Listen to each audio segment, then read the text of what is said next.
अस्सलाम वालेकुम। आज हम एक बहुत ही मज़ेदार रेस देखने वाले हैं। ये रेस है एक इंसान और एक एआई के बीच में। और पता है हम क्या देखेंगे कि कौन ज़्यादा जल्दी सीखता है। तो सबसे पहले एक सवाल सोच कर बताएं, चीज़ें जल्दी कौन सीखता है, कोई बच्चा या फिर एक कंप्यूटर? चलो पता लगाते हैं। और ये है हमारी आज की रेस। एक तरफ है माया, जिसे दुनिया में नई नई चीजें ढूंढना बहुत पसंद है। और दूसरी तरफ है उसकी दोस्त एडा, एक बहुत ही प्यारी सी एआई, जिसे तस्वीरों से सीखने में बड़ा मजा आता है। तो आज माया और एडा के बीच एक सीखने की रेस लगी है। और चैलेंज पता है क्या है? चैलेंज ये है कि कौन पार्क के सारे दरख्तों को सबसे पहले पहचानना सीखता है। ठीक है, तो रेस शुरू। सबसे पहले देखते हैं कि माया ये चैलेंज कैसे पूरा करती है। माया तो सीधा पार्क में चहलकदमी करने चली जाती है। वो अपनी आंखों से देखती है, अपने हाथों से छूती है और सीखती है। देखो, वो दरख्त की खुरदरी छाल को महसूस कर रही है और पत्तों की शक्ल को गौर से देख रही है। अरे वाह, ये तो कमाल हो गया। माया ने सिर्फ एक ही दोपहर में दो अलग-अलग दरख्तों में फर्क करना सीख लिया। इसका मतलब है कि हम इंसान सिर्फ एक या दो बार देखकर ही नई चीजें सीख सकते हैं। अच्छा जी, अब बारी है एदा की। चलो देखते हैं कि कंप्यूटर यानी कि एदा कैसे सीखती है।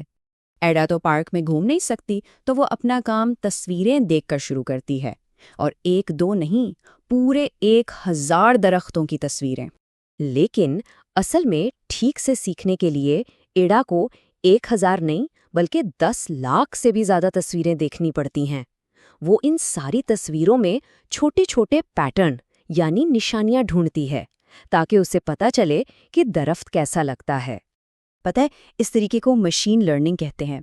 ये बिल्कुल ऐसा है जैसे कोई कंप्यूटर खुद को बहुत सारी मिसालें दिखा दिखाकर सिखा रहा हो।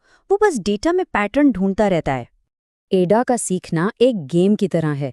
पहले वो एक तस्वीर देखती है, फिर वो अंदाजा लगाती है, जैसे क्या ये बलूत का दरख्त है। अगर अंदाजा सही हुआ तो उसे एक इनाम मिलता है, और फिर वो यही काम लाखों बार करती है ताकि वो बेहतर से बेहतर होती जाए। तो माया और एडा दोनों ने अपना चैलेंज पूरा कर लिया, यानी दोनों ही जीत गईं। लेकिन सबसे मजे की बात यह है कि दोनों ने बिल्कुल अलग-अलग तरीकों से ये काम किया। देखो, माया ने सिर्फ पार्क में घूमकर, चीजों को देखकर और छूकर सीखा। वो समझती है कि दरख्त क्या होता है। जबकि एडा ने लाखों तस्वीरों से हिसाब किताब करके और पैटर्न ढूंढकर सीखा।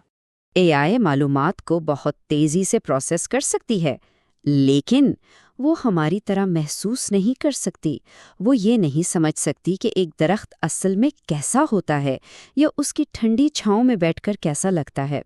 तो फिर कौन सा तरीका बेहतर है, माया का या एडा का? कोई भी नहीं। वो दोनों बस अलग-अलग तरीकों से स्मार्ट हैं। हम इंसान लतीफ़े समझ सकते हैं, खुश और उदास हो सकते हैं और नई नई चीज़ें बना सकते हैं, जबकि एआई शतरंज जैसे गेम जीत सकती है, रियाजी के बड़े बड़े सवाल हल कर सकती है और लाखों तस्वीरों में पैटर्न ढूंढ सकती है।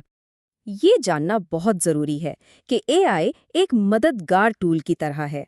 ये कोई जादू नहीं है और इसके कोई एहसासात नहीं होते। और सबसे अहम बात, इंसान ही हमेशा एआई को चलाते हैं और उसके इंचार्ज होते हैं। तो आखिर में एक बहुत ही दिलचस्प सवाल। ज़रा सोचें, अगर एक इंसान की तख्लीकी सलाहियत और एक एआई की तेज़ रफ्तारी मिल जाएं, तो वो मिलकर कितनी हैरत अंगेज़ चीज़ें बना सकते हैं। शायद ऐसी चीज़ें जिनका हमने अभी सोचा भी ना हो।